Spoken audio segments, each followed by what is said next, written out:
Hello and happy new year. Welcome back to a bonus episode of Movies in Black and White, joined once again by my always co host, Raf Stitt. Raf, did you have a good New Year's Eve? How's 2026 treating you so far? Happy New Year. We made it. We made it to 2026. Today's episode is sponsored by Gatorade because I'm a little banged up from my New Year's Eve and I need electrolytes because I'm slightly hungover. But we're here. We're here to talk about we're going to do a recap of 2025 and the movies that made it black and white. Yeah, that's, whatever works. It's funny to me how different our New Year's Eve.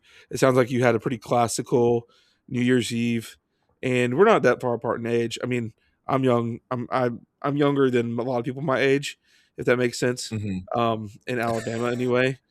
Hmm. But I had a very classic old man New Year's Eve last night, so I had no alcohol, no parties. Usually we Nice. just do something with the family, but um, last night wife had to work at 10 p.m. Central Time. Oof. So normally the ball Yeah. drop everybody watches in Alabama is we watch the ball drop at 11 p.m. and then and then for an hour we twiddle our And then thumbs and kind of keep just hanging out for an chill, hour. play some board games, whatever. Um, but she had Yeah. work, and we went to the Stranger Things finale in theaters, which was Oh, incredible. nice. It was like the That's best. awesome. There's a lot of people out there that like didn't like the finale or they have a lot of Mhm. criticisms. I thought it tied it up really well. I mean, it's not a perfect show. There's like plot holes and all whatever, but they're like plot holes you can kind of forgive. The theatrical Mhm. experience was like end game. It was crazy. Something I haven't experienced in Yeah. theaters in 6 years, and I go all the time. Um, Yeah. no spoilers, of course, but there's a lot of moments within this that are kind of equivalent of like Cap grabbing Thor's hammer and just the reactions in the audience, everybody screaming and laughing and like it's just a fun time. I wonder how that will like affect those people who probably haven't been to a theater much Mhm. over the past 5 years and like remembering, hey, this is kind of fun to see something we all love and care about together. So yeah, that was fun, but that wrapped up and we got home at 10 o'clock and I was not even Sweet. awake for the switchover. I woke up at like 2 a.m. and was like, oh yeah, 2020, Oh, 2025 for me 2026 didn't now. 2025 didn't deserve it. It was just like, I'll fast forward through the last hour. I'm good. Yeah. There are like two schools of thoughts about New Year's Eve, and like there's the one where you keep it chill and then you wake up super refreshed on January 1st, ready to dive into the new year and take it head on. And then there's the I'm going to stay up late and party all night vibe and spend the entire first day of the new year miserable and hungover. And I don't know, I feel like that gets your year off to a bad foot. So, I don't or know. to a I bad mean, but start. it's about. I guess it depends on whether you want to focus on the start of the new year or the end of the old year. I think Yeah. traditionally, like the drinking is like a joyous occasion for some reason. But Hmm. this year Yeah. it could be like I just want to get hammered at the end of 2025, and forget this thing ever existed. It's like but what is? I mean, New Year's Eve is like a very bittersweet kind of holiday anyway. Hmm. Auld Lang Syne, and it's kind of melancholy notes. I love melancholy stuff for whatever reason. I'll tell you what. I wanted to ask you this question because I don't know how it differs. Well, first of all, you said you've been hungover. Have you just been like chill at home? It's not been like a New Year's Day. Is not like a family day for you or anything. No, no. New Year's Day is college football, some movies. I was going to go to the movies today, but I was a little too banged up to get off the couch. So I just watched stuff at home. No, for me, it's like usually still a pretty low key day. Um, order a bacon, egg, and cheese Did and rot you? away on the couch. I don't know if this is a tradition. I feel like this tradition exists maybe nationwide, but maybe it's a little more pronounced Hmm. in the South. I actually did not do this tradition growing up. but my wife's family does it. The classic black eyed peas, ham, cornbread, corn or whatever. No. It's like so it's probably a southern thing, honestly, because now the further I started to say that, Yeah. I'm like collard greens. Okay, so there's this tradition in Yeah. the I mean, South, all foods that I especially. love, but not I something don't. that I have ever associated with with the holiday. So these are a handful of foods I don't particularly like, really. So, you know, but it's like the black eyed peas represent like like coin change, like coinage, and then like greens represent paper money, and then like there's mashed like I Mhm. think there's supposed to be maybe potatoes or rice is like for health, or ham is for health. I forget the exact like nomenclature because I Mhm. didn't grow up with it. My wife's family did, but we do Yeah. that now. So like I just had a version of that, which you know when you don't really love the foods, you're just like I guess but It's a thing to it's do. no Yeah. it's no like Thanksgiving feast. You know what I mean? Yeah. But I was curious to see if that was something that was done there because it's a I want to say it's a huge deal here, but clearly, like, there's a lot of people who do Mhm. participate. There's also like stuff like you're not supposed to wash clothes today. I Oh, don't know, interesting. or like do certain like work things. No. But anyway, that's The just. only New Year's tradition that I know is New Year's Eve. You go out and get hammered. I mean, that's the most important one. You're supposed to kiss someone at midnight if you have Yeah. someone. Great for all the lonely folks out Yeah. there. Sorry. Um, yeah. So, but it puts an end cap. um, there's benefits though. As far as so it puts an end cap on the year of 2025 in movies, and we're about to talk specifically about two of the movies that are not just like I think anytime we were to do this, we'd be talking about the movies that both best fit in that category of obviously addressing racial issues. And in Mhm. some years, it feels like we might be like fishing for those, but it just so happens Mhm. that this year they're like the two biggest movies of the year, arguably, and probably the front runner and runner up for Best Picture right now, which is really kind of insane. Um, Mhm. I think one of these movies is your favorite movie of the year, Raf. Is that right? Last I looked at your list, or is Yeah. that okay? It's gonna end up being a 1A and 1B with uh the two movies that we're talking about. See, that's so like it's weird because these are like well, at least one of these movies is a little bit more um artistic. One of them is actually more blockbuster sensibility, so it's not that crazy. Mhm. And there and of course everyone knows what we're talking about, so there's no need to dance around it. It's one battle after another and Sinners. Um Mhm. and one battle is also a lot more blockbuster than anything Paul Thomas Anderson has done. And Paul Thomas Anderson is like beloved by cinephiles, by film bros, people who are steeped in movie culture, but general audiences aren't like Paul Thomas Anderson. It's not like Christopher Nolan, you know. Mhm. And so these movies were not like just destined to be everybody's favorite movie. Actually, neither one of these movies are my favorite of the year. Um, one of them Mhm. is in my top 10. Um, and then one of them is I respect both of these movies greatly, but I was just curious. My favorite movie of the year is Marty Supreme. Um, I after doubting it, if you, I also you're on pole position all the time, and I doubted Marty Supreme all year, and then watched it. I've watched it twice in the theater already. You putting that A list to Oh, work, nice. and it was just like even better the second time.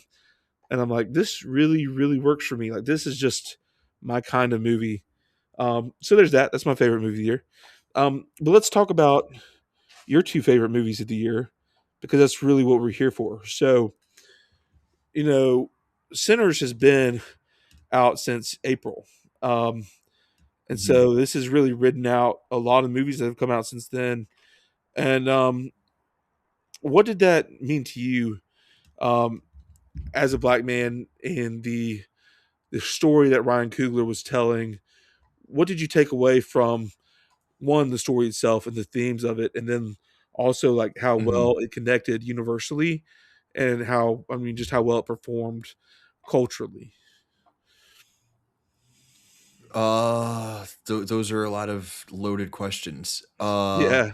I think for me, right, so like first and foremost, Ryan Coogler's an incredibly talented director and filmmaker. And what he's doing in Sinners is really cool because it is this really accessible popcorn piece of cinema, right? Like this is by all means popular cinema for the masses that most if not all people can go in and enjoy and like understand, but it is also operating on several different levels, thematically, emotionally, narratively, historically, all of these things, right? And a lot of that does end up having to be around black experiences in American, like what it means to be black, but done in a way that like if you're approaching it as like a white audience member doesn't feel like you are being slapped in the face with overly preachy uh kind of sentiment about race in America and like how bad racism is. It's done in this like really cool, interesting, nuanced way that works within the movie that Ryan Coogler is trying to make and like the story that he wants to tell. And it's a movie that you can like come back to time and time again. It's great for like r slash movie details of like, oh, I noticed in this one scene this thing in the background that was like out of focus, which is a reference to XYZ historical event that means these three things for like the black experience in Mississippi in the early 20th century or something. But you can also watch and be like, this is a fucking kick ass vampire movie, right? So it's just operating on a lot of different levels. And I think for me, first and foremost, like knowing that it's a good movie um, is why I enjoy it so much. Knowing that it's a good movie by a really talented black filmmaker makes me enjoy it a little bit more. And knowing that it's a really good movie by a black filmmaker who is talking specifically about black experiences in America, but not in a way that alienates non-black audiences, is like to me, I don't want to say a miracle, but it's like it's a pretty spectacular thing that we like got a movie like this in 2025. Um, I don't know if that answered all your questions, but those are I mean, kind of no, like that's, I mean, my you know, those are just directions jumping I off see it. points, really. You know, I watched Sinners.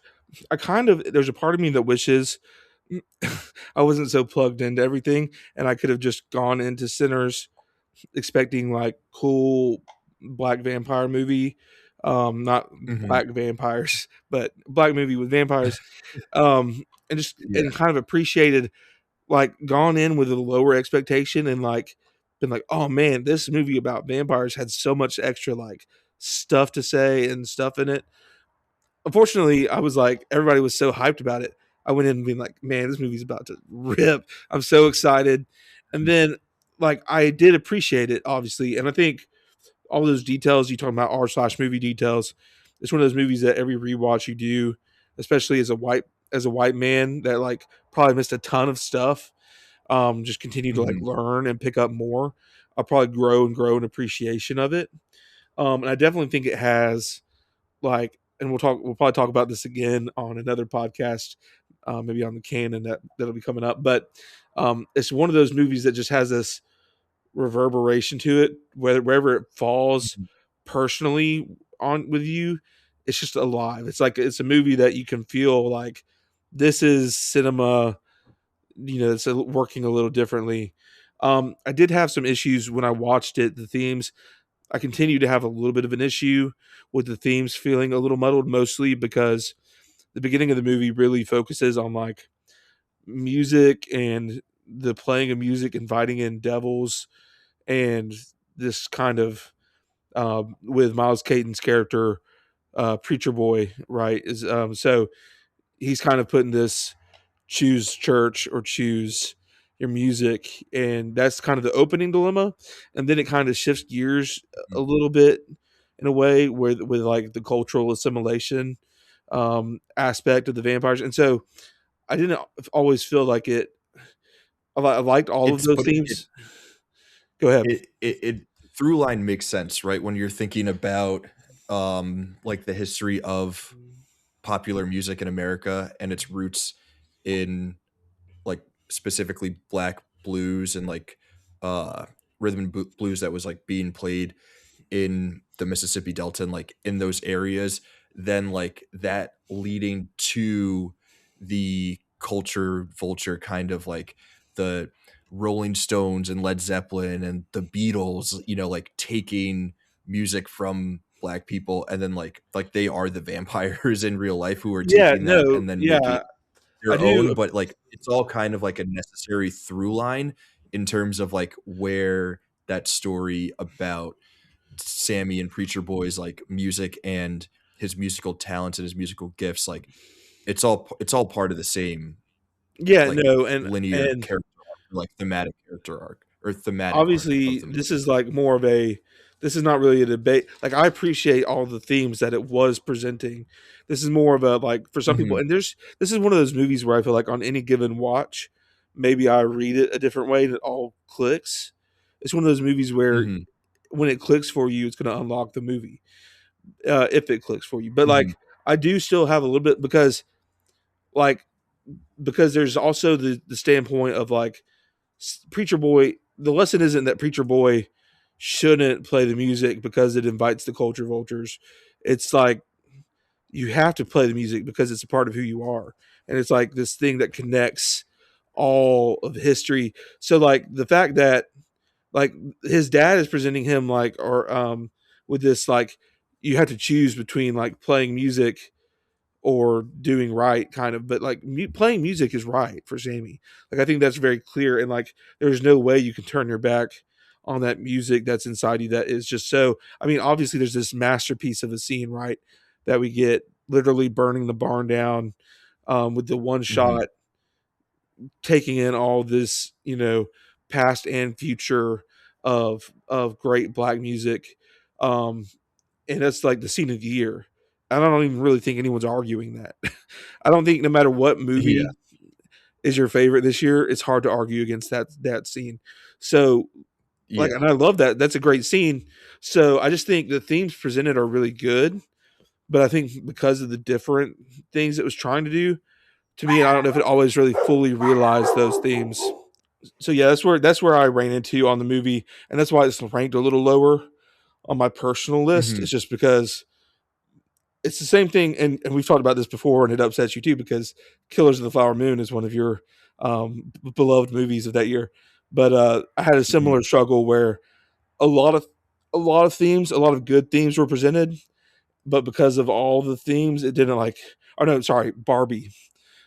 I was mixing the two up. Barbie is the movie from 2023 where there was a lot of themes that I thought were good, but because they Mhm. tried to focus on too much, none of them really came into full focus for me.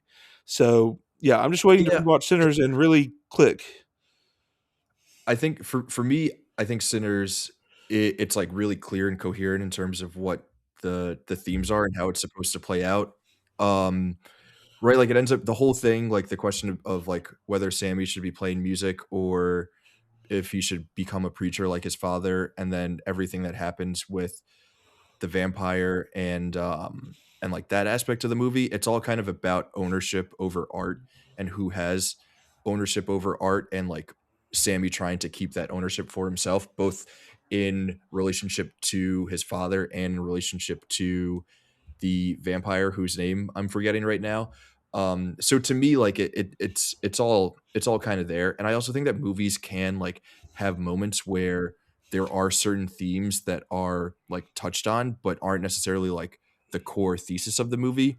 And I think for Sinners, the core thesis of ownership over art is so clear that like the whole thing works. And then we have like bits and pieces of other items and other themes that you are like there's a scene here where it's curious about like sexuality in black communities, right? Things like that. Or there are like drops and pieces here and there about like the effects of Anglo colonialism on several populations, on Black people, on East Asian Chinese people, on Native Americans, on the Irish, which is like a really interesting thing that Ryan Coogler is playing with in making the main vampire Irish and Irish American, and not just like uh, an Anglo white dude. I think like all of those things are in play, but I do think that the core thesis is clear throughout the movie. Um, so I don't know, I hope that it clicks for you on another watch. Not to say that like I'm a better movie watcher than you or whatever. Uh, Yeah, no, I mean but you this is think that something it's that all in. could exist eventually. Like, I think it's not that like Marty Supreme. There's people that don't like Marty Supreme. It's my favorite movie. I'm not going to spend too long on this. It's Mhm, not movies in black and white, but some people just don't like it. And I would like sometimes I'm reading the stuff they're saying, and I'm like, oh no, no, no, you should look at it this way. But of course, to some degree, it's the subjectivity of film. So it's like, of course, I want it mhm. to click for you because I want you to like the movie like I do. But Yeah, sometimes, sometimes yeah, there's a disagreement over whether something works, and there's no right answer. But obviously, clearly, mhm. many people agree with you, Raph. Culture agrees primarily with you, and I'm not a sinners hater. Like, I mean, I have it fairly highly Yeah, rated. There's so much good going on. We talked about it already earlier this year. Not to spend too much time on it as a blockbuster because we gave this movie so much focus in that episode. But it's a huge black made original black blockbuster film that spoke to audiences black, white, Hispanic, Asian. yeah. Vampires, Entertained the hell out of non-vampires. everybody. Yeah, Everybody could vibe with this movie. Love the music. It's insane. Lots of great shots. I think the cinematography overall is very good. Obviously on its way to an Oscar nomination. We talked about Oscars so white.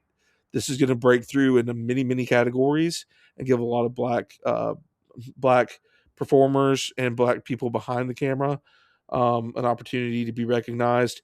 Not too many black performers, unfortunately, because this is such an ensemble movie.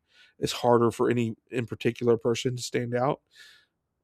Of course, we're going to talk about that again in a second because the other movie, One Battle, is also a big ensemble movie, but it's got a chance to get a lot of recognition um, uh, for some black performers. Also, it's white performers. They're so yeah, Hispanic performer. Um, whatever Benicio del Toro. I don't want to say the wrong assign yeah. the wrong race to him or I whatever, wanna say but it's Puerto Rican, but I don't know. whatever ethnicity is correct for Benicio del Toro. Yeah, So so let's launch in maybe to One Battle to get going. mhm, I mean, obviously, One Battle After Another is like the runaway favorite movie of the year. It seems like mhm. for almost like critics are all giving piling on. If it doesn't win Best Picture at this point, I'll be shocked. Yeah. And I mean, even Sorry, general just to audiences. Go ahead. I wanna I because you're, the pole position guy, I know that you're always thinking, award season, but I do wanna think about these movies outside of, like, the Oscars and sort of what they mean in terms of, like, being the 2 or what I see as the 2 movies of the year. I think that, like, the cultural impact of both of these movies is and I do think that the Oscars will, like, tie into that, but in terms like, Sinners well, I guess Sinners wasn't the biggest box office hit, but in terms of a movie that was, like, driving culture, pop culture, like, I don't wanna say discourse, but sort of like pop culture thinking throughout much of 2025, it was Sinners, and then I think, like you were saying, and maybe like a bit more of a niche, sort of world, but also bleeding into what we would call, like, normie culture, right? Like, One Battle After Another is, like, definitely big within, like, the film community culture, like you and me and people who we, talk to and, like, work with and things like that, but also, like, I had a friend today who texted me and he was like this dude like doesn't watch movies at all. And he goes, Raf, what's the deal with One Battle After Another? Like these two movies are, I think, the movies that define 2025 more than any other movie, like more than Avatar, um, more than Marty Supreme, which is another awesome movie, more than Weapons or any of the Marvel movies that came out, like maybe the new Superman is like the only thing that could maybe I be in this I think category of like it's defining the year, I think it's pretty but clearly these two movies. Yeah, that's what I was about to say. Like you expected critics and like Oscars to kind of be looking at One Battle. The question, of course, was mhm, like whether One Battle was going to be an Oscar-y movie from Paul Thomas Anderson, but it's really bled over general audiences.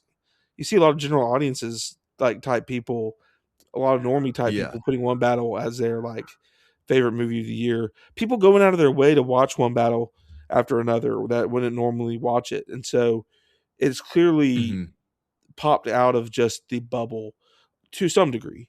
I mean, it's not. I yeah, mean, more people have obviously seen Superman, Avatar, things like that, but this has captured a lot of discussion. A lot of people who haven't seen One Battle have probably seen something on social media about it. There's been memes, there's been discourse, same with Sinners. So yeah, no, I think these two movies are definitely the cultural they clutch the cultural zeitgeist. yeah. Um Like in the same way that Barbenheimer defined 2023, right? yeah, This yeah. yeah, I think kind of like what we do over at the Canon, where we're thinking of movies that are defining specific moments in time. I think it's like it's hard to argue against Sinners and One Battle After Another being the two movies that we would define in terms of like 2025 in movies, which is interesting because I don't think that 2025 in like culture in general was one that was defined by us thinking about race relations in America, like definitely not specifically like relationship between white people and black people. If anything was probably more white people and like Hispanic immigrants or like Arab and and Northern African immigrants, not necessarily like Black Americans. So it is interesting that the two movies that define the year from a cinematic standpoint are movies where race is like central to what it is that they're doing. And of course, in the case of One Battle, it gets a little bit of a boost because there are things like the opening scene is a breaking immigrants out of an ICE detention facility, which felt like Mhm. Yeah. really current, like unbelievably current when it Yeah. hit. And also, then the flash forward 15 years. I mean, there's still like um, Lockjaw is still like at an ICE detention facility until he goes on his quest to capture the Fergusons. Um, and then there's just the idea of this far right white. So it's like we all know the it's what it is there's this far right rise that we all know has this white supremacist underpinning. Even if it's not the main focus, Sometimes just pinning. Yeah. because there's this very like, even though it's not being targeted at black people so much in 2025, there's this Mhm. underpinning of all this propaganda that we're seeing from our own government that's like protect the homeland. It's like, what the hell is the home was a homeland for? We've been here for like 250 years, and that's like Yeah. some and who is we, like, and of course that's the thing, is like this government has been like, here's who we is. And so having this rebel group fighting feels pretty timely, even though um and one battle after another, there's obviously, so getting into the racial component as far as black and white goes, um, clearly Lockjaw wants to get in with basically a knockoff version of the KKK, the Christmas Adventurers, and he has a literal black spot on his record where he has potentially a child with a black woman, and that would be ending, career ending for him in the KKK, whatever that kind of career is described. um but like, so obviously there's a very like, that's the point of the black and white relations, but the rest of the stuff still going on is still more focused like on immigrants. There's a lot of talk of wetbacks, and like Mhm. the whole protest scene at Beckton Cross that they're like going through is all like, Yeah. but that's like all used as like a cover to get the Fergusons basically. Um, So like, what was your takeaway from how this movie engaged specifically on the black and white racial discussion versus like the other themes of the movie?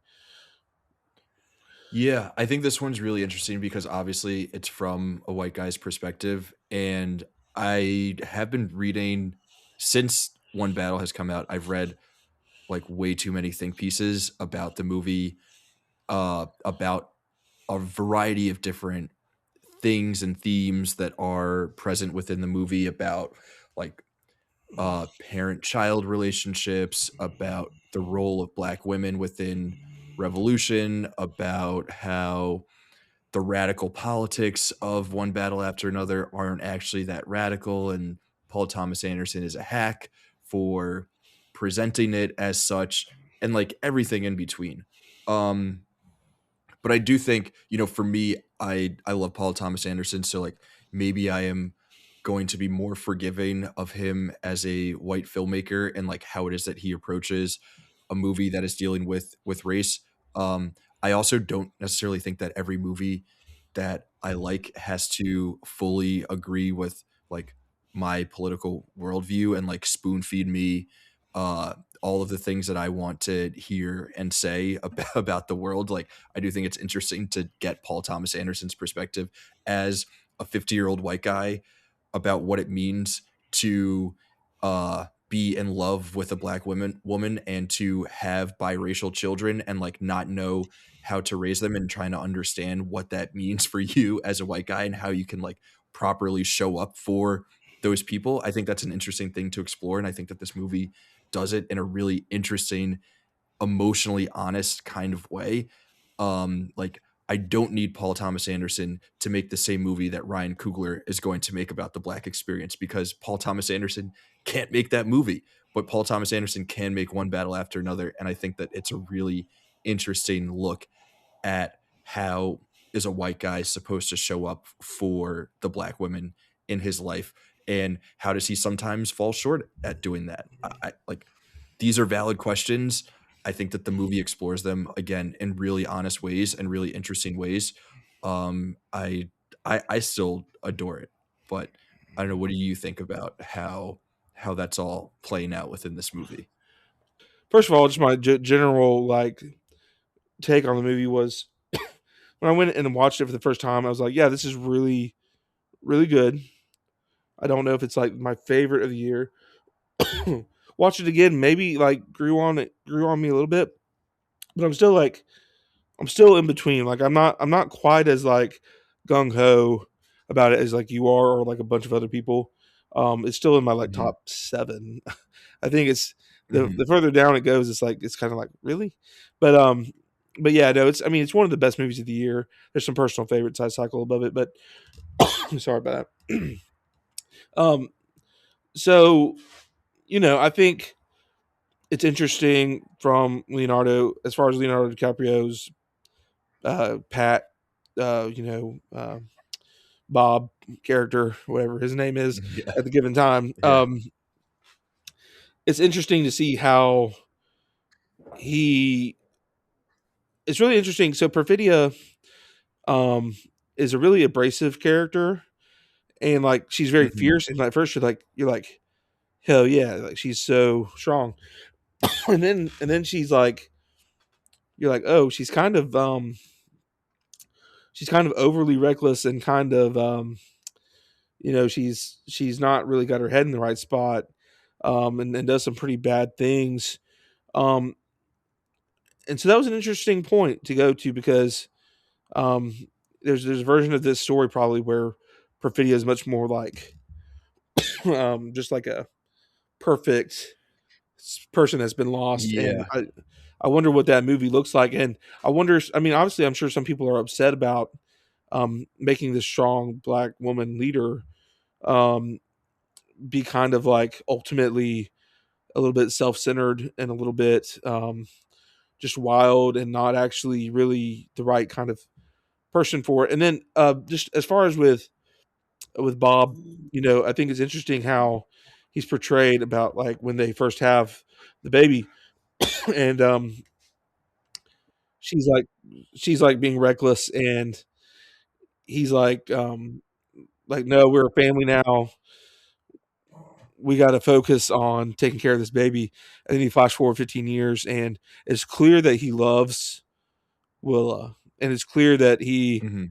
is focused on protecting Willa from the dangers of the dangers that are from their past. But he's also just completely like stoned, and he's not really a great father.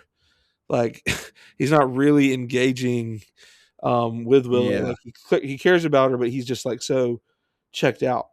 But then obviously once the plot kicks in, I don't think there's ever a question like about his love for his daughter and his a bit of shame and like self debasement for being like letting himself get in this predicament where he can't rescue her and never does rescue her in the movie, Yeah. which is a great call. Um There go ahead. I'm just rambling really. I yeah, I think so on the Bob piece, I think about the school of thought that like yes, he was not able to like save her himself, but he like through his parenting gave her all of the tools that she needed in order to be the hero of her own story. And I believe the reading that Bob is like a stand-in for like the failures of Gen X and like their inability to actually solve all the problems of the world, but like the hope that they can or that they could have raised the generation of people that will be able to do it and show up, and like the added mix of Willa being a biracial person and like white Bob is giving her the tools necessary in order for her to like go out and be a kick-ass person in the revolution. Like I kind of stick with that reading um of their relationship and like how it is that he is or is not able to show up for her throughout the movie. On the Perfidia piece, I think that one's really interesting because like they're kind of two schools of thought that you can sort of take with how it is that she's presented. One being sort of like, okay, well, like Paul Thomas Anderson as a white guy has a duty to make this character super perfect for us. Like he needs to lift up Black queens in all of these ways. But then there's also the reading that like that character should be allowed to be flawed and human in ways that like a lot of white mostly male characters get to be, right? Like we watch 6 seasons of The Sopranos rooting for Tony Soprano, who is a deeply flawed character. And I think that we should be able to have the same kind of sympathy for a character like Perfidia in this movie, like even though she's flawed, or like not even in spite of her flaws, like because of her flaws, right? Like we should Yeah. love and embrace that character for all that she is, and like she doesn't need to be this like perfect example of Black femininity in order for us to like get down with her as a character or like enjoy watching her on screen.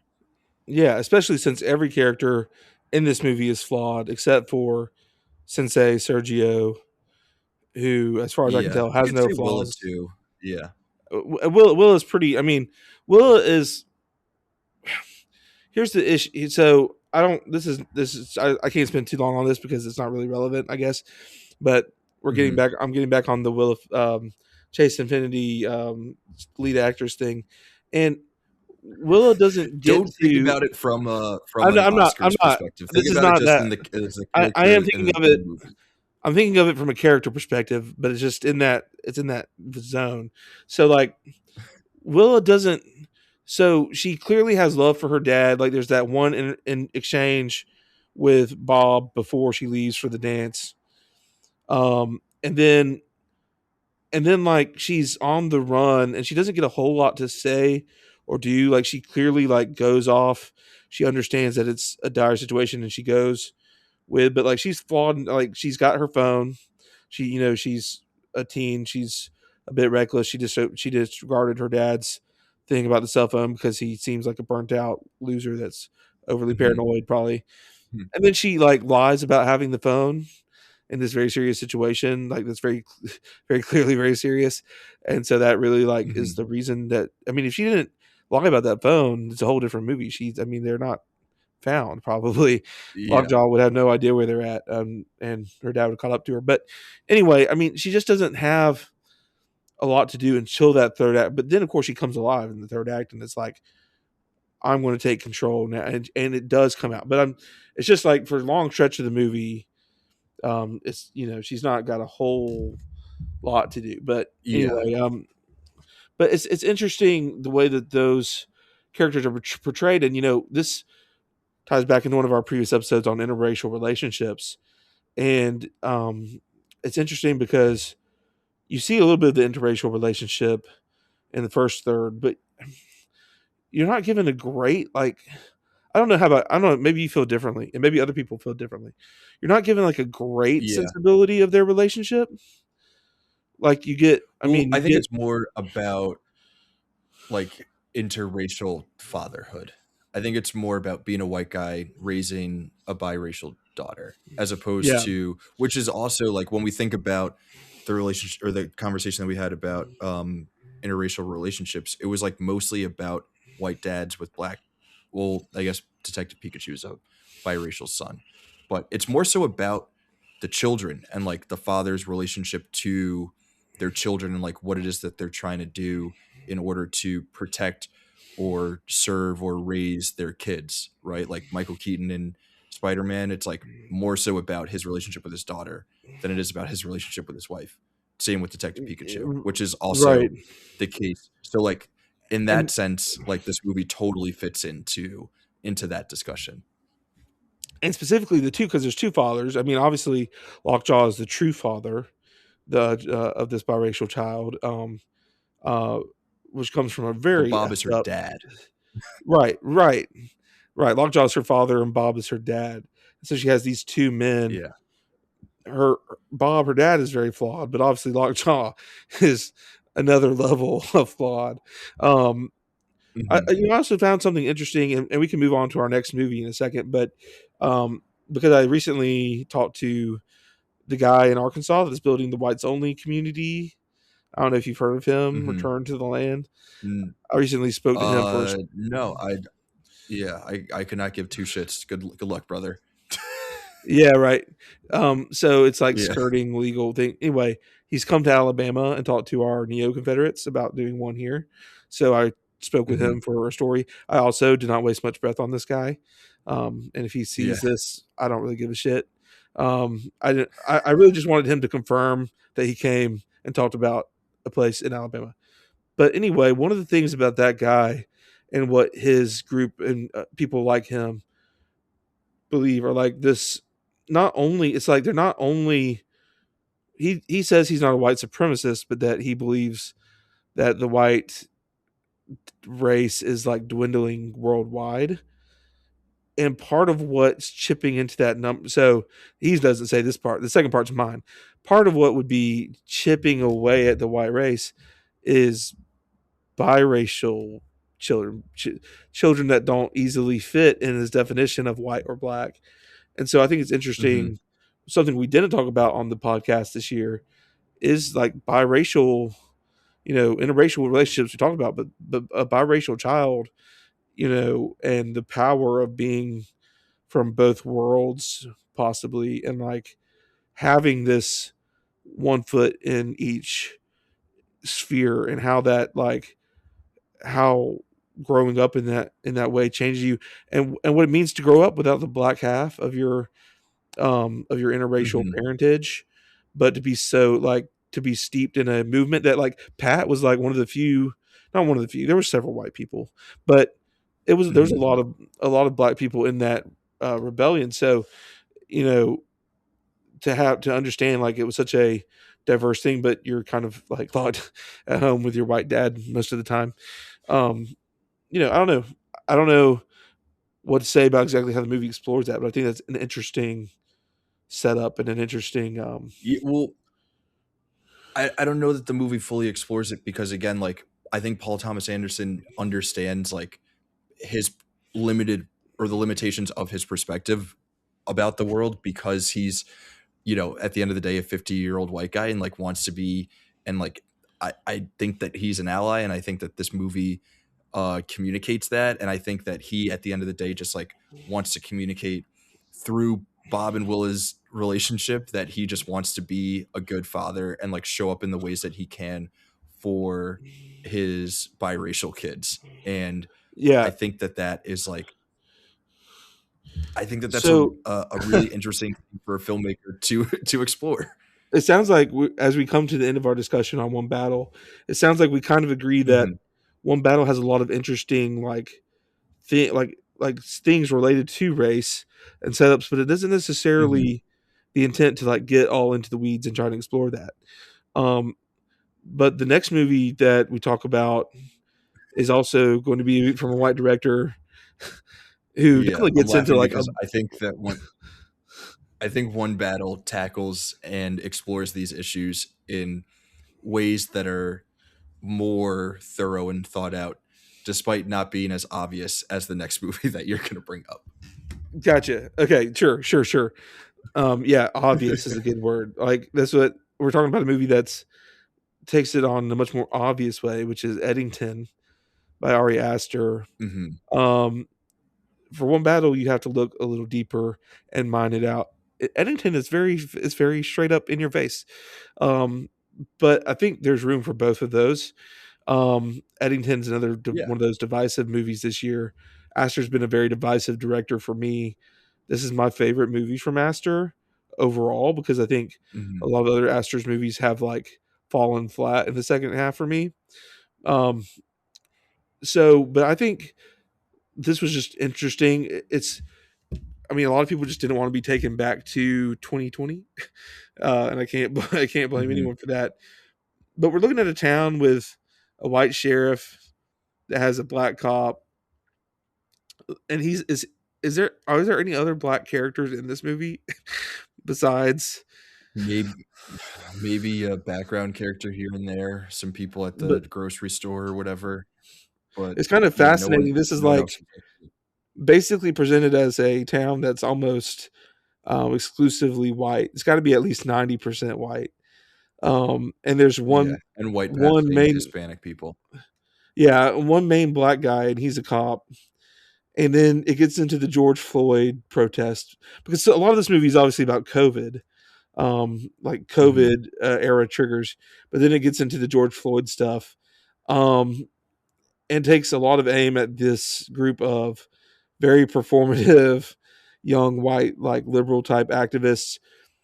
And it's interesting to me because it's so obvious, but then it's also like I think it's also mining like what where the lines are because to some extent some of the people protesting probably have their hearts in the right place, but then obviously like the most forward protester is this annoying girl who's just like constantly like the um the image of a Yeah. white liberal protester that's like constantly arguing specifically with the black cop, Michael, I think is his name, right? So she's arguing with Mhm. Michael like you should be out here protesting with us, over this incident that happened in uh, uh, Baltimore. Was Yeah. George Floyd in Baltimore? Is what was George what in Floyd in Baltimore? Baltimore. Where did George Floyd No, he happen? was in, Minnesota, Minnesota. Minneapolis, I think. It's bad that I mean Yeah. we've had so many of these. We have to try and remember where they were. Yeah. But um, I think the funny but thing about how this all plays out is that I think this was the least effective part of this movie. This aspect, right? Like the poking fun at the like overzealous performative uh liberal activism of 2020. I think that in doing that, Ari Aster then becomes like the thing that he's making fun of, where he too was doing this like where like by him poking fun at the performative activism, he is then doing his own form of performative activism because he doesn't actually have any like thoughts about any of this or like what is like a proper way forward for race relationships in America, right? Like there's no like honest conversation or interest that he has in any of those topics. He just like wants to like make fun of a kid who went to a George Floyd protest because he was trying to get laid, which like is a funny idea, but I think that for this particular aspect of the movie, it becomes the thing that it's trying to satirize, which doesn't fully work. I think that this movie works on a lot of other levels, and in the other things that it does satirize, I think that it kind of like does land the plane there. I just don't know for me that it fully worked in this aspect. So that's what I was saying by like it's more obvious than what's happening in one battle after another, but it's not as thorough. I have to also say, like, I've seen this movie twice, and I still don't like. I come out of the theater. I came out of the theater the second time, still wondering, like, I'm not sure if I love or hate this movie, but I Mhm. feel something about it. Like, I could probably slide it all over my list and feel like, yeah, that's fair. I don't know. It'll Yeah. take me watching this movie like 5 more times to determine if I think it's total trash or like a masterpiece. But there's Yeah. certainly interesting things that Ari Aster is trying to say. Let's talk about the I think there propaganda are about it, masterful though. elements. Yeah. Yeah, I definitely do. The Ari Aster always has like masterful parts of his movies, and the question is whether he ties them together. That's pretty much his mo as a Yeah. director, in my opinion. But so the propaganda. So we talked about propaganda, and there are other aspects of this Black Cop, specifically the way that Joaquin Phoenix's Sheriff Joe Cross interacts with him. Um, Joe's like very, very like trying to placate and make sure that he's always feeling like well, he offers him a promotion, right, but only when it becomes um relevant to Joe's interest, I think, right. I'm trying to remember these things. Mhm. And he also like asks him how he feels about the George Floyd stuff. There's the like things where he's like trying to be like, we treat you, we treat you good.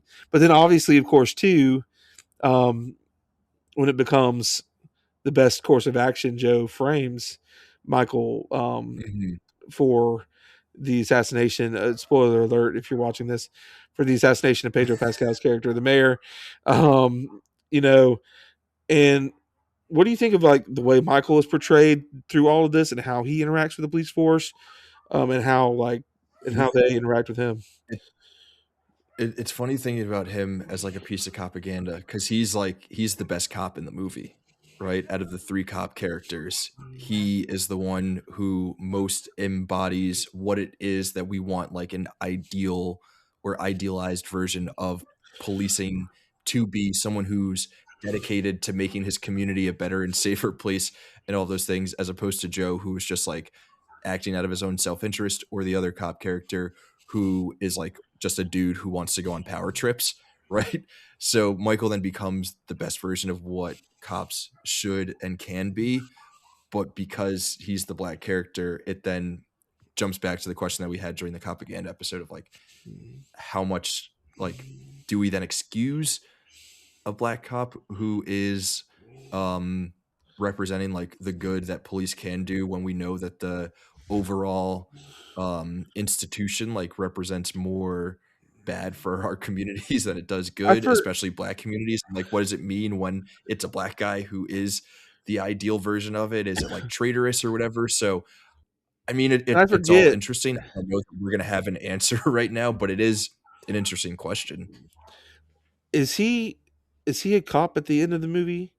Is he like the police chief I think he's the sheriff at the end. or the sheriff? He's there's so much to Yeah. like. There's so much that I'm wondering what Ari Aster is like trying to say, because was it his? It was his father that was the sheriff before, Mhm. or like he ever, or he only ever made it to like sergeant, or something. And then there's Mhm. like, and then there's the whole issue with like Emma Stone's father was the sheriff before.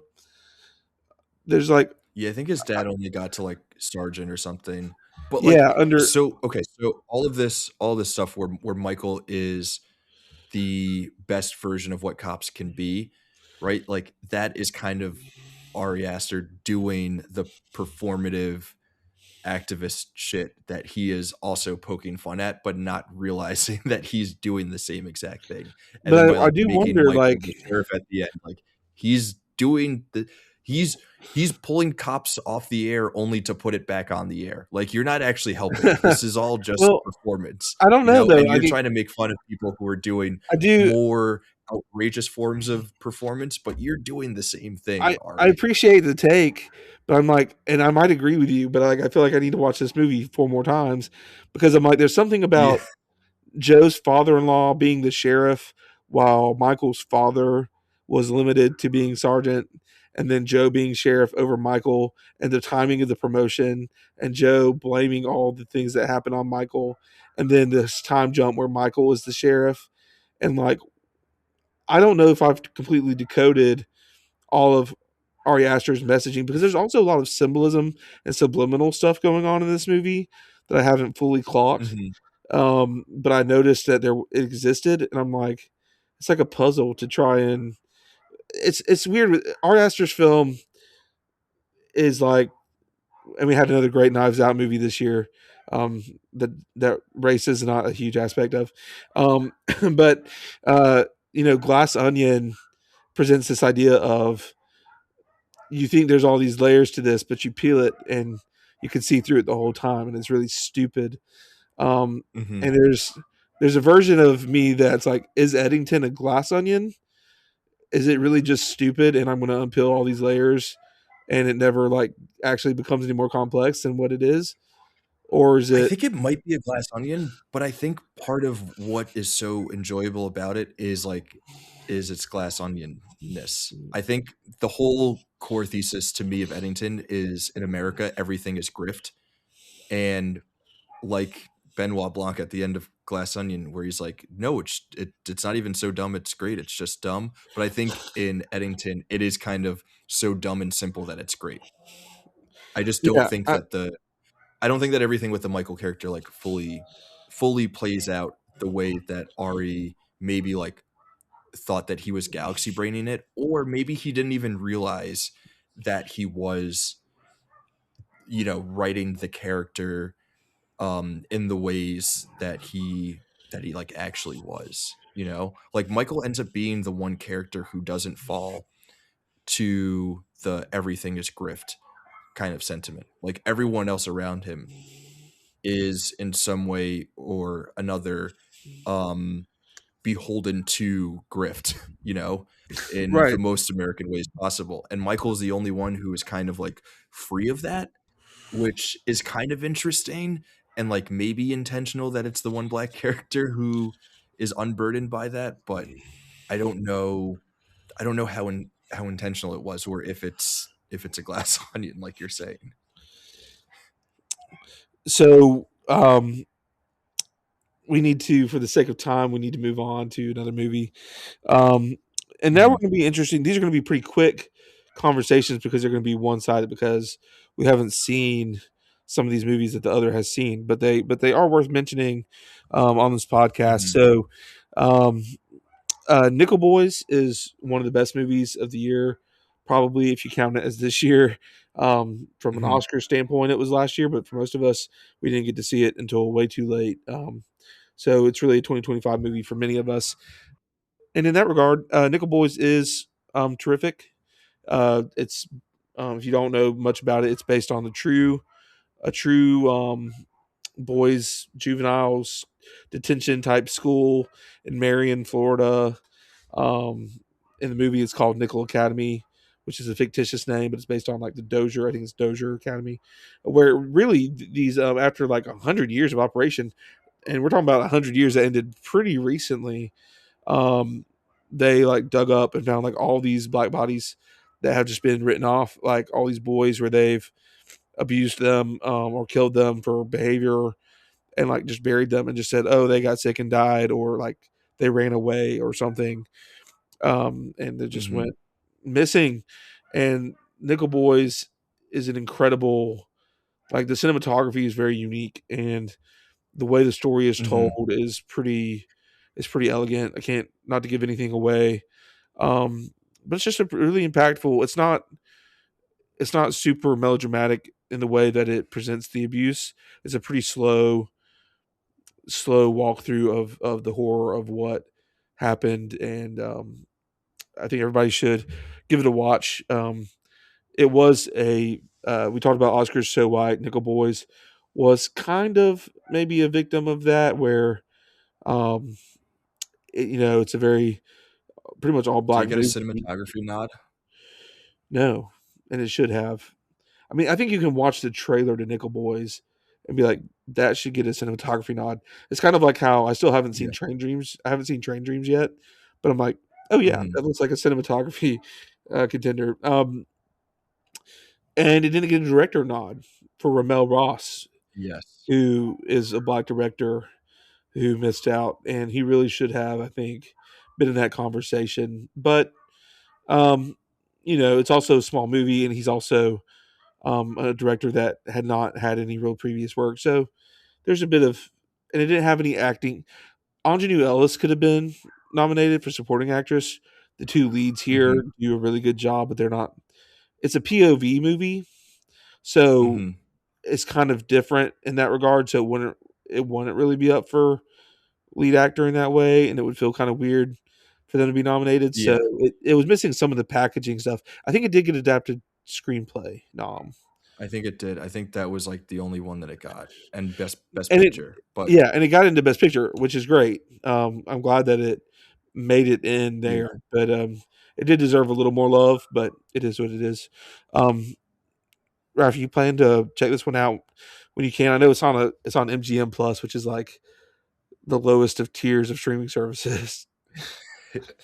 I I really need to see this movie. I've kind of been putting it off because I feel like it's gonna be a movie that is going to, like, kind of change me, if that makes sense, and I wanna make sure that I give it its proper due. Like, I don't wanna just, like, randomly throw it on. I feel like this is gonna be like a Moonlight, Get Out kind of situation, kind of movie where I walk out of it not the same person that I walked into it as. So, I think I'm just, like, kinda scared to watch it. There are a few other movies that have come out recently that are kind of in the same boat where, like, I know that I'm gonna love them, but I'm, like, not emotionally prepared to do the work of sitting down and actually seeing it. But I need to watch Nickel Boys. I mean, I've seen it twice in theaters, and it was really, I mean, it's just a beautiful film. I don't know if it definitely deserves your attention, and I don't know Mhm. how it will affect you. I don't know if it has some of those qualities that you might be expecting, where you feel like, oh my god, but it is really good. Obviously, I've Mhm. been championing it to people, like for Screen Age Wasteland Awards, like see Yeah. this movie, please, because it deserves to be in Best Picture. But Yeah.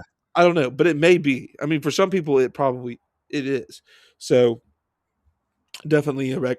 Now we're gonna let you talk about one that I have not watched because I'm a little scared to watch it for other reasons, which is highest to lowest, and obviously it's not. There's a lot of people that respect this movie and like it. There's also a lot of people who are just like, oh my god, like this is, and especially the score, which we've talked about before. That's hard to get through. But Mhm. what is it about highest to lowest? I know that you have it pretty highly favored in your list. What is it about that just works for you? I think people are kinda just, like, scared of not even, like, late stage Spike Lee. I think sometimes Spike's directing style is a little too out there for people. He's, like he's kind of more avant-garde than people give him credit for. Like, Do the Right Thing is one place where that vibe, like, really works, but when you think about other movies of his that people seem to enjoy more than others, it's stuff like Black Klansman, which is a bit more conventional than something like The Five Bloods or Highest to Lowest. Um, so I think with Highest to Lowest, once you just kinda, like, get into the rhythm of what the movie is and how it's going to be moving, it starts to work, but I think that Highest to Lowest is, like, really interesting because um, tying it to One Battle After Another, it's about fatherhood. In this case, it's specifically about Black fatherhood, obviously, but it's also about the ownership over art and like what it means to create art for and by Black people, kind of tying it to Sinners. I don't fully agree with everything that Spike has to say about art and ownership and like what real art is. But I do think that it's an interesting movie for him to be making at this point in his career and at this point in Denzel's career. So I think I understand that there are a lot of barriers to people appreciating this movie because it's not conventional and Spike is kind of doing angry old boomer stuff. But I think once you get past those things, which are big ifs, it's a really, really cool, enjoyable movie. Um, and while we're going through the exercise of like tying all these movies to uh, the different episodes that we've done so far this season, highest to lowest would kind of fall into the hood classics, um, kind of category.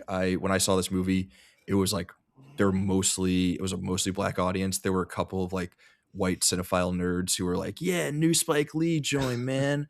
Um, but it was like the like average, not so plugged in cinephile that was there. It was older black people. So like it was definitely a movie for black folks by a black filmmaker um for black audiences. I think there are aspects that white movie fans can enjoy for sure, but it's like definitely for a specific demo of people, old black people. Yeah, which is totally fine, and that's like part of my deal is where I obviously like Black Klansman 5 stars as like one of my favorites. So Mhm. I'm always going to try and watch Spike Lee films eventually because I never know when that next one is going to be right in my wheelhouse. I think he's obviously a great talented director. I've also seen half for whatever reason I still haven't finished Do the Right Thing, but it was very good. The first half That's that I crazy. watched. That's I insane. I didn't turn it off like out of I had to turn it off Yeah. out of other reasons, and I just haven't been able like it Mhm. left streaming. I haven't been able to get back to it. You I haven't haven't been been in the able to, right yeah. frame of mind to pick it up. I'm not sure if I should start over because it's been a while. So those are issues. But Do the Right Thing is probably tracking towards 5 star status. But then Yes. I know that there's going to be probably some Spike Lee movies that I might watch, and I might be like, that's not really for me, and that's okay. Like, you know, I Mhm. mean, you He's know, he's out there as a filmmaker. Like Bamboozled is not for everyone. Even yeah, even like things like School Days or Jungle Fever or like He Got Game. Like He Got Game is probably a little bit more conventional and like Crooklyn's probably a little bit more conventional. But like Bamboozled, like that's gonna rub people the wrong way. Both in terms of like the subject matter and in the way that it's presented and like moves as a movie. I have not seen Bamboozled. I'm still very low on my Spike Lee register. I do have Yeah. Malcolm X to watch, but these are movies I've been so caught up with like Pole Position and like watching 2025 movies. As you know, you're my Yeah. accountability partner to get to 100 movies, Mhm. 2025 movies by the end of this month, and I've gotten a little Yeah. bit busy. And I am like lagging. So it's like every time I watch a movie, it's got to be a 2025 movie right now. So after Yeah. January, hopefully I can like start to mix in a little bit more. In Um, February for Black History Month, you'll go through Spike's entire that's a filmography. great shout. And I mean, I have Malcolm X right there. I've been wanting to see The Mhm. Five Bloods. Obviously, got to finish Do the Right Thing. That's actually a really great idea. Um, but yeah, I do want to um, watch some more Spike Lee stuff, but it is what it is. Um, Yeah. and it's not like, and you can't just pop Malcolm X on for the first time anytime. I can't just be like, Yeah. it's not like, I mean, I could, when I, I've, what did I turn on? Even with my 2025 movies, I'm like, I can't watch Train Dreams. I'm not in the right mindset for Train Dreams. I might have to throw on One of Them Days, which is not on our list to talk about. Kiki Palmer trying to make Yeah. rent. That's I didn't see it that's been yet, on my but watch list for forever. um, I really wanna watch that movie. it looks fun and it's quick and it's something I can Yeah. enjoy without thinking probably too hard. So I'm, Mhm. trying to get some of Yeah. those in the belt just to like get through them. Yeah. Um, let's talk about one you've seen that I haven't seen, but I can say some things about it because I've seen enough of the background to it to know it should have been a great Mhm. movie on this topic. But the problem is it's working within a franchise that's not necessarily brave enough. Well, Brave enough brave enough. Before we get to that one, I feel like that would be a fun one to close to with. end on. Okay, Uh, yeah, there are we 2 want to other talk movies about. that we can quickly touch on. Okay, yeah, yeah, yeah. Um, well, the first one is Him, which is, I think, kind of an interesting movie. It doesn't really fall into any of the topics of conversation that we had this season, but I do think that it is interesting talking about like the exploitation of black bodies within like NFL football specifically, and that whole cathedral and industrial complex, and where it is that black bodies like fit into that, and like obviously a million think pieces have been written about the connections between like slavery and modern day uh, sports and stuff like that. And again, ownership over black bodies, and we could even call it black art if we want to tie it to some of the other movies. I know that Him didn't fully work for you, but from a movies in black and white perspective, did you have any thoughts about what So Him is? it's not. It's really not that him didn't fully work for me. It's that it fully didn't work for me. Pretty much on any, like. Okay, that's not true. There are good performances within this movie, and the style. Okay, so Mhm. like I was excited. I was excited to go see this movie in the theater. The trailer Yeah. was banging because it had the music and the cool visuals. The visual style is great. I think the director of this Mhm. has like done music videos, and you totally Mhm. get that juice from the movie. Yeah. Um, unfortunately, in terms of like actual themes, I feel like it just completely like has like it has ideas of what the themes should be. It has no idea what to do with those themes in any interesting way. It's like completely Mhm. incoherent to me, and like they don't even have the plot is just listless as it tries to like shuffle you through. Like it could have been interesting. It could have explored some of Mhm. those themes that you're talking about in an interesting way. It's like my least rated movie of the year. It's just that much of a failure for me. And the worst part about it is people this released the same weekend as a Big Bold Beautiful Journey, and we did a rare double feature. And Big Bold Beautiful Journey Mhm. was also incredibly trash. And so like Mm. we actually walked out of a Big Bold Beautiful Journey because we'd already sat through him Mhm. and it was trash. And then Big Bold Beautiful Journey was like, we can't take a whole other movie of just trash. So Yeah. I don't even know how it was just it wasn't worth it. But the I think the biggest impact that him will have in terms of Mhm. conversation on like things that we talked about on this podcast is it's unfortunately tarnished the reputation of Jordan Peele to a degree. Like, I mean, not like throwing it in the trash, but most people think Jordan Peele directed him. So, like, Yeah. Well, because it was because of the marketed trailers. as a Jordan Peele movie, which is brilliant marketing if you wanna get people to come see your Yeah, movie, no, because yeah, Jordan the Peele is one of marketing, the 4 or 5 directors where you slap their name on to a project and people are like, "I'm gonna show absolutely. to Which see that movie." going back to this is where it ties into blockbusters. I mean, the power of Jordan Peele's Mhm. name. That the marketing's like from Jordan Peele, directed by Justin Yeah. Timmy. Um, but now the problem is a lot of people probably watched the movie and thought Jordan Peele has lost his touch. Um, and so that's like really the most I have to say. But Marlon Wayans was like potentially really good in the role. Like I thought he did a good job. Yeah. And I think Tyreek Withers is very like I can see some potential from him, but they were just swimming in nonsense. So it's kind of like much ado about nothing Yeah. for me. I get the him hate. I get the him hate for sure. It's definitely not a movie that everyone is going to click with or vibe with.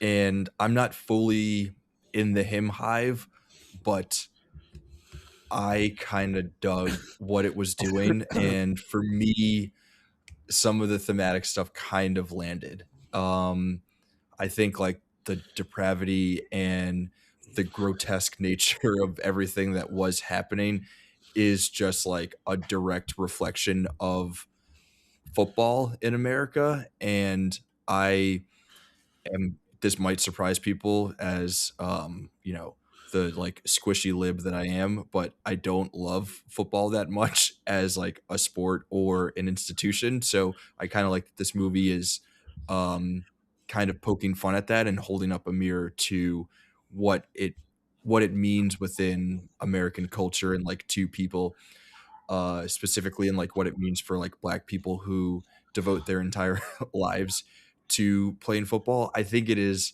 kind of interesting, and I get why most people think that the themes are there but aren't thought through. But for me, they're thought through in how they're presented, and like that's kind of the point, because football I is also I that way. It's also that discombobulated. I would watch the trailer. I would rewatch the trailer, and the trailer would make me excited. I was so excited. I mean, I was so excited. What are you willing to sacrifice? It's like, oh, they're gonna like tie like how athletes are like told to just put their bodies completely on the line for like Mhm. sport and entertainment, and this cult of it's gonna like people don't understand. They're underrating this movie, and then it really didn't have. It was like, so football is like a cult,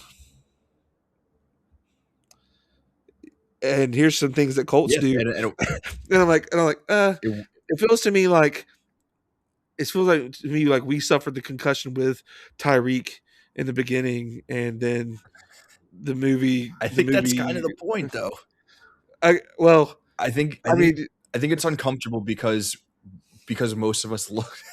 This is way more discussion about him than I thought that we would be having, but I think that people don't like it because it's like it's holding up a mirror to one of our biggest American institutions in football, and like for like a me as someone who thinks that football is a gross, depraved kind of institution in our country. I think that this movie reflecting that kind of works for me as something that I'm like down to watch on screen. But like, if you're someone who sits down on your couch every Sunday for 8 hours of uninterrupted commercial free football with Scott Hansen, and then you watch this movie that's telling you like, hey, that thing that you love, that cathedral that you go to every Sunday is kind of horseshit. I get not liking that movie, especially when it doesn't feel like it's communicating it to you in a way that feels fully thought out to most audience members. But to me, I was like, oh, this is just like, it's just mimicking the thing that it's making fun of. And like that's part of the joke. Yeah, that's pretty great. All right, starting out the new year with a technical difficulty there. I had to move inside to plug up the laptop, so I'm here in the untransformed studio room with our podcast mascot Percy, who is Podcat. so loving. And the reason that the studio is not set up because Percy's destructive little tendencies he has. So anyway, we're all good now, and we just left off the discussion on him. Raph, I think you had one more movie to talk about before we hit the last one. Yeah. Before our penultimate movie, after talking about him for way longer than anyone ever thought that a discussion about him would last. But this one's going to be short, because I don't really think that um, you know it fits into any of our movies and black and white discussions. But there is a little bit of some white savior action happening in F1, which I don't know that it's intentional, but like for anyone who hasn't seen it, obviously like the Brad Pitt character and his new teammate who he ends up driving with, his like driving teammate, represent like a host of different um binaries. There's old young, there's American British, there's black white, and obviously because Brad Pitt's the star and at the end of the movie he ends up helping his young teammate to, become the great F1 driver that he can. So in that sense, it kind of falls into a white savior movie, even though that's not like the whole point of the movie. You've Yeah, seen it F1, kind right? of. Yeah, yeah, yeah. I have, and I enjoyed F1, despite the fact that it's very formulaic. And in that spirit, I think, Ah, formulaic. What's a yeah, formulaic one? formulaic. Um, I have the jokes, unintended puns. Um, so in that spirit, I think that the young hotshot rookie that doesn't want to take, that doesn't want to take any flack and doesn't want to give, has to learn the hard boiled lessons from the veterans. It's a classical sports trope that you have to learn how to behave and all this stuff, and mapping that into the way it does with the races of the actors could definitely be taken in a racial way. Hmm. Um, but then also to a certain degree, I think the setting of Formula One and the fact that Pitt is like kind of the odd man out in terms of like not belonging there really, that kind of offsets it a little bit. Hmm. Like, and that Damson Idris is like this kind of posh black guy, is British, and the fact that they're British and Yeah. American, there's not the racial tensions from like the same country. It's not American racial tensions. So there's like certain It's not a elements racial that are. tension. Yeah, there are other tensions. Which like for me, that's like my main issue with the movie. The like uh American exceptionalism in regards to F1, not so much the white savior aspect of Brad Pitt's character, but I do think that it kind of ties into some of the American exceptionalism that's at play there. Yeah, right, absolutely. So yeah, a good shout. Not the most racially topical movie, but it's there. I mean, it's there, but it's not Hmm. like the most egregious. So that leads us to the last one on our list, which if they is a great setup for a great exploration of race in America. Oh my god, like so much could have been done and should have been done. And my understanding was not was not done. You've seen this. I've not seen this movie, Raf, so I can't really say, but I hear it was not that. Yeah, it's surprising that in your 100 movies that you're watching this year, you have not seen one of the three big Marvel movies that came out. Of course, talking about Captain America: Brave New World, which, like you said, had all the opportunities to explore some really interesting questions around what it means to be black in America, like black heroes in America, black military service in America, all these things. And the movie just falls flat on all of them. And it really, like, now that we're talking about it out loud, it kind of made me think, is making me think more about Black Panther. Like, Black Panther works because you have Ryan Coogler who, like, really understands how to make that movie, how to tell those stories. And Captain America Brave New World is like afraid of all of the potential ideas that it could have. It's like it's like, hey, we have a black Captain America, but we are terrified of like exploring what any of that might actually mean. But here it's a thing. So does that work? It's kind of like the classic like diversity for diversity's sake kind of thing. Um, and like doing the worst of both, where it's not like, okay, here's a movie about a black Captain America, and it's just about him as Captain America, and we're exploring all these other things, and he just so happens to be black. And it's not like explicitly about what his racial identity means for him as a character. It does this weird, like, we're kind of acknowledging it, but we're not going all the way in. Just utter confusion in an absolute like dog shit of a movie. um, I don't know that this movie actually could have been good. Like, everything about it is kind of bad, including how it dances around issues or topics of race. Well, yeah, I mean, I haven't seen the movie, So when I say it could be good, I'm talking about like starting from scratch level, like starting Yeah. with where the MCU was when it happened. And to be fair, I haven't seen the entirety of Falcon and the Winter Soldier, which includes some context that would be helpful to this. But just at the very basest level, and this movie connects to the last episode of our podcast, which is race swapping.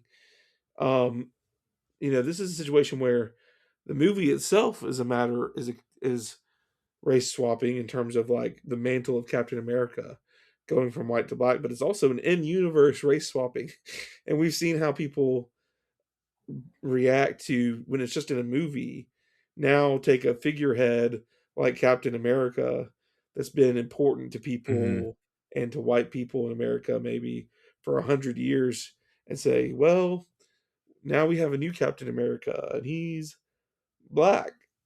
And the things that would do, I mean, I think there's a lot of political, I mean, if there's a meta thing here, like all the things that Disney did with this movie that they were afraid of engaging with are the things that should have been on the screen about how like the Hmm. government was like struggling to employ a black Captain America and like trying to use him in a way that's like a diversity hire, but like also like you Yeah. can't be seen like doing X and X thing because we think that like I could see the government PR team being like something I don't even know what thing to like reference here, but I could imagine some like very normal like piece of black culture, like the PR team being you can't engage in that because you're Captain America now, Yeah. and we think like even though it's just like a normal like thing that shouldn't be like um vilified, like the US government being like, "Oh no, that's like too black for Captain America." You got to like you're a black guy, Y- but you've got to like yeah. walk this very certain like Yeah. line. Don't be too black for us. Yeah, it's a really upsetting movie for a number of reasons. I I think you should watch it because it's so bad that I think a lot of lessons can be learned from it. Both like as it relates to this particular show and just like movies in general or more at large. So I, I think you should check it out. But it is very bad and its racial politics are also just like just so unbelievably confused. Who directed this So yeah, movie? we started with the two movies that define 2025, and we end with a movie that I think, in a way, well, I can't even argue it for this movie. I was gonna say, in a way, this represents forms of progress in terms of like, okay, like black people can make big, dumb movies that make $1 bazillion, but are like the shittiest movies ever. But this movie didn't even make $1 billion, and like everyone was just like, "This is bad. We don't like it. Nobody wants to go see it. Nobody wants to spend money on it. We don't like this movie. It sucks." And it was mean, Disney and Kevin Feige, of you guys to release this. So yeah, we can't even end on a positive note. But hopefully, 2026 will bring us more interesting movies that deal with race. We're gonna get a Michael Jackson biopic that um Talk will about race swapping. there will be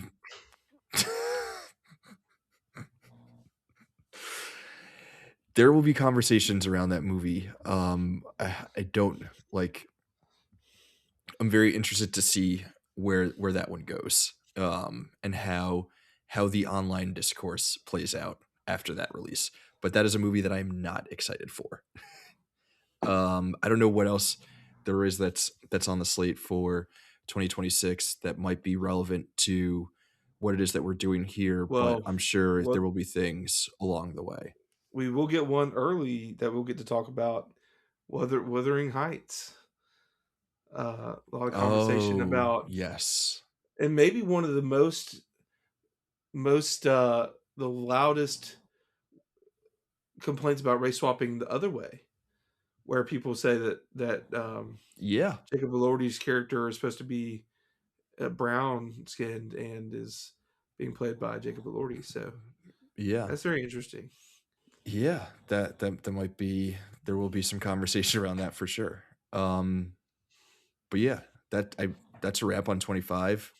There were some great movies. There were obviously some lows, but a lot of interesting conversations around race. And like we said, earlier in this episode, interesting because it wasn't necessarily something that was like on the forefront of the American zeitgeist in 2025, but it was very, very, very relevant still in a lot of the movies that we saw. So I guess this is now officially a wrap on season 1 of Movies in Black and White. We did it. We did it. We did it, Joe. We had a dream, and We we had a pulled through. dream. Yeah, and we'll be back with another season. We got to get in the lab, figure out what topics of conversation we want to tackle. But yeah, this has been a blast, Jacob. Thank you for you know for being here and being a great co-host and a great partner in all this. It's good to talk to you again after the holidays, and we will be seeing each other again very soon on a variety of podcasts.